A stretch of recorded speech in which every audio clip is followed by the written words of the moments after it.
The craziest girl I've ever met. I don't even know where to begin. My GF19 and me 20 met on Tinder. We had mutual friends, so hung out at a party. She had just graduated high school, we got drunk, and I took her virginity that night, the first night we met. Fast forward a month, and I asked her to be my girlfriend. She moved into college. I'm not in college. She joined a sorority, and eventually, as time went on, I wanted to see if she was loyal. I went through her phone and found flirty texts between her and another guy. I cried because of this and left in the middle of the night. She convinced me it was nothing, and I believed her. Later on, a few months later, she goes out one night and ends up staying the night at a frat house. I had no idea of this. She paused her location and lied about it in the morning, saying that her location messed up and she never actually stayed there. I somewhat believed her, but not completely. We hung out that day, and I asked her in person if she stayed there, and she said she didn't. She put it on God and her own mom that she didn't. So I said, okay. That night, I stayed with her and went through her phone to find a text between her and her roommate, asking her roommate to pick her up from the frat house that morning. I told her this, and she got defensive and asked why I was going through her phone. I left that night and didn't come back. That weekend, I went back up there. She told me she slept on a beanbag and didn't fall asleep with another guy. I believed her, and we continued with our relationship. Eventually, January comes around, and we break up because of other issues.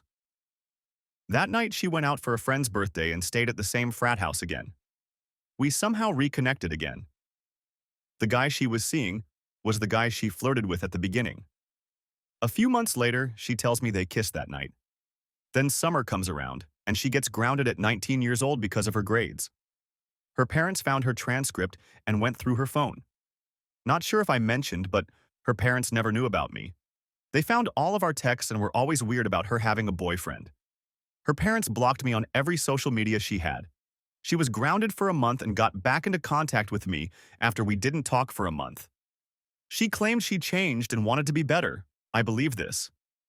She said she'd stay loyal to me and wouldn't prioritize guys at all this school year and focus on what she needs to do. The day she was supposed to go back, I found out she slept with this guy those 2 nights she stayed at the frat house. The guy and I talked on the phone, and he shows me all these pictures of them together. Somehow, once again, she manipulated me into thinking she didn't do anything. We continued, and now I'm on vacation. She's going through sorority recruitment, and I wanted to test if she actually changed. I made a fake Snapchat and posed as another guy. I made sure to make it somewhat believable. She fell for this and cheated again. Then she got suspicious and asked if it was me who made this fake account. I said yes, it was, and she got pissed off. She said I'm psychotic and told me to never contact her again. She blocked me on everything, and I'm here, on vacation, dealing with this heartbreak and betrayal. What could she be thinking? It seems like she doesn't care, but she always came back every time we had something happen. If there's any women that could help, it'd be much appreciated.